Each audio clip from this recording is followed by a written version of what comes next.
In the news this week, Mark McGowan urged by multicultural leaders to commit to targeted funding as the state budget looms, a WAMN News exclusive. The Health Minister is resisting pressure to quit over Aishwarya Aswath's death. Aboriginal activist says WA's FIFA facility is being built on community site. And on Western Perspective, an analysis into Aishwarya Aswath's tragedy, plus Dr. Andrew Miller's comment. This is the Evening News with Ivan Lowe and Sarah Smith. Good evening. WA Premier Mark McGowan has been urged to put his money where his mouth is by multicultural leaders, with calls for targeted affordable housing and suicide prevention funding for ethnic communities. The leaders are now demanding about $300 million to be allocated in the upcoming state budget. We can also exclusively reveal tonight that a letter has been sent to the Health Minister urging for proper costing to implement Aishwarya Aswath's inquiry findings. We begin with Steve Anderson's exclusive report. Multicultural leaders in Western Australia believe that ethnic groups have been shortchanged by the McGowan government when it comes to services.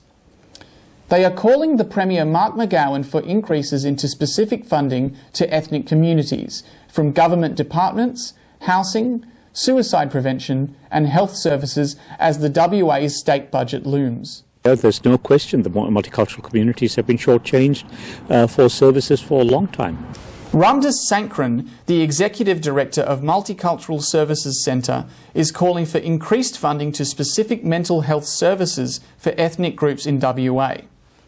He says that CALD people are often unable to access suicide prevention services. I happen to ring, the state government's emergency mental health line. A gentle person on the other line came back with saying, "I think you got the wrong number, mate." I was absolutely flabbergasted. He also says that homelessness is a prevalent issue within CALD communities, putting many people at risk. He calls for the state government to invest into quarantine facilities that can be converted to social housing in the future. Other leaders are demanding that the annual budget of $4.5 million for the Office of Multiculturalism to be increased to ensure ethnic communities won't be worst off. Overall, Suresh Rajan estimated that about $300 million are needed to properly fund CALD housing services. That's not including public health, mental health and education. The President of the Ethnic Communities Council of Western Australia also expressed disappointment over the Premier's comments regarding India's pandemic matters. I'm very disappointed at some of the rhetoric that he's used around the Indian ban and the people who've been coming in from overseas who have tested COVID positive. I'm not happy with the way that he has marginalised and demonised them. No, I don't. Obviously now there's mercy flights or there's repatriation flights coming back. I wrote to the Prime Minister indicating we'd be helpful in that regard within our cap, and that's what we're seeking to do within our 530 cap.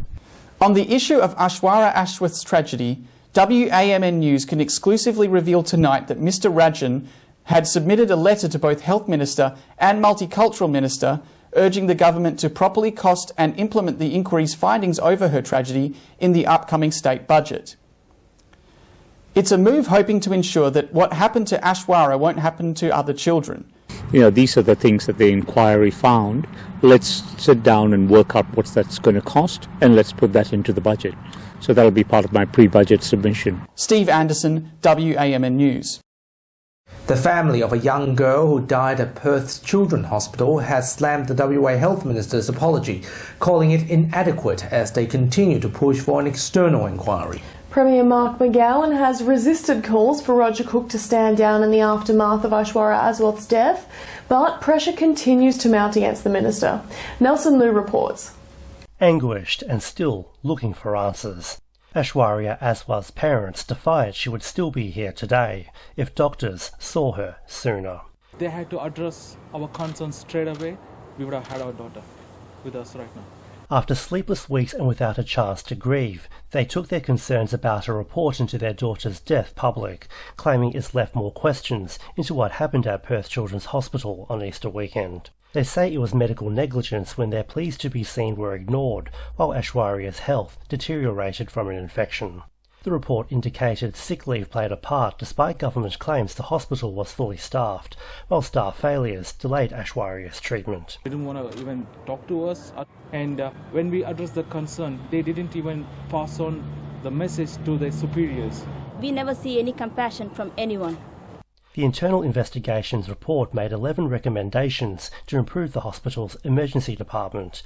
It's included changes to the triage process, better clinical supervision, a pathway for parents to escalate concerns to staff, and improving culturally and linguistically diverse community awareness.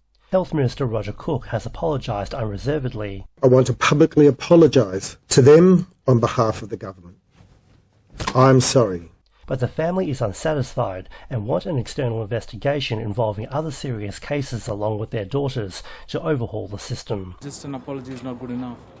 If we start reinvestigating all the near-miss cases, and if we can start connecting the dots, maybe we can find an answer there. Mr Cook is facing calls to step down. It would be a good idea for the Health Minister to go and be replaced by someone with fresh eyes, with fresh energy, who is prepared to accept that the problems that have gotten worse over the last 4 years of government are not going away.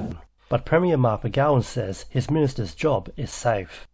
That won't be happening. The Health Minister has done a very good job for over 4 years now. Mr Cook has met with Aishwarya's parents on Friday with more meetings to come, and they're hopeful they'll have answers soon.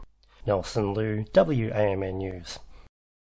It's a project that has been backed by the Prime Minister and Premier, but an Aboriginal spokesman has said that a planned state soccer centre is being built on a significant Indigenous site, without any consultation with the local Aboriginal people who use it.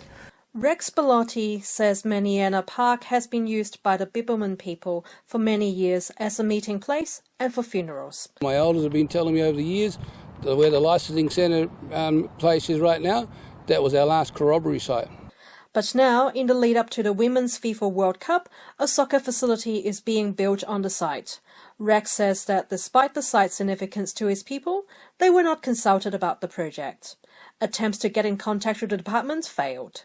To have this taken away, only the last sliver of land to my knowledge, that's had a huge impact on my family and the Bibbulmun people here. It's a real kick in the guts. Rex says future generations are being robbed of the connection to culture and country that the site provides, and says more needs to be done to protect Aboriginal sites. We need to have a place of our own to become a sanctuary, a cultural sanctuary for us at the moment. Helene Fong, WAMN News. Perth and Peel are back to their pre-lockdown life, with the last restrictions lifted on Friday night. Masks will still be needed to be worn at airports, but no longer mandatory on public transports, in hospitals and aged care homes, or at large events. Mr McGowan says he's proud of the state's success in combating the pandemic. The return to pre-lockdown life is only possible because of the collective effort of all West Australians. I thank everyone for listening to the health advice and protecting one another from this killer virus. Activists and lawyers have met with former detainees of the Banksia Hill Detention Centre this week to plan a class action lawsuit over the treatment of young people at the juvenile detention facility. Lawyers leading the case say an Amnesty International report in 2017 found that conditions at Banksia Hill breached international children's rights obligations. Stewart says many former inmates of the facility spend their lives in and out of prison as a result of the trauma they suffered there. The court action is expected to begin before the end of the year. Children as young as 10 are being sent to Borstal type places like Banksia Hill. You can only imagine the extent to which those children are abused. Most of these children are intellectually challenged. They're disproportionately Indigenous. Many have conditions like fetal alcohol syndrome and attention deficit syndrome, and also are otherwise intellectually disadvantaged. Yangerbrook residents are celebrating this week after Cockburn Council unanimously voted to reject a proposed industrial crusher development. It comes after weeks of campaigning over concerns that the facility would be built well within the 1 kilometre buffer zone recommended by the EPA. Developer Brackovich Landfill and Recycling may appeal the decision, but residents say they are still proud of their victory. They did the right thing, and I'm grateful for it, and I'm looking forward to hosting my 5-year-old's birthday party without worrying about the next few birthday parties being covered in dust.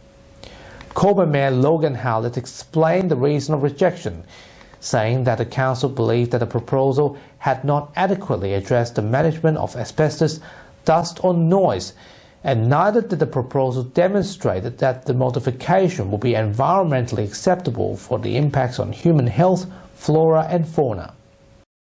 The Japanese government is facing increasing pressure to scrap the Olympic Games as the country enters a state of emergency just 10 weeks before the Games will begin. Emergency measures are in place in the Japanese capital Tokyo and other regions until the end of May, as a campaign to stop the Games gathers 350,000 signatures. The petition has been sent to the International Olympic Committee and the Japanese government. Former British Prime Minister David Cameron has spent 3 hours in the British Parliament answering questions about his role in the Greensill lobbying affair. It's understood Mr Cameron is seeking financial support from the British government for Greensill Capital. The firm collapsed in March this year because of the pandemic. Although Mr Cameron didn't break any rules, he acknowledged that he should have sent formal letters or emails rather than private messages to ministers and MPs. Fishers will be supported with more fish stocks as part of the plan to stimulate recreational fishing in WA. The $6 million COVID-19 rec fishing stimulus package will improve fishing sustainability, with improvements to fish stocking projects and development initiatives. The state government says it supports the fishing industry, with more people taking up the hobby because of the pandemic. Pretty excited. You see a whole stack of fish that have sort of grown up initially in a tank. Then they go down a pipeline, and they're swimming up the pipeline as they go down, and suddenly they're launched out into Coburn Sound. And you see them schooling up and swimming together and exploring the new environment. I think that's a pretty special feeling. And that's our weekly news and current affairs. We have the latest news on our website, wamnnews.com.au. Until next Sunday evening, from Sarah and myself, we wish you good health and good night. Thanks for watching.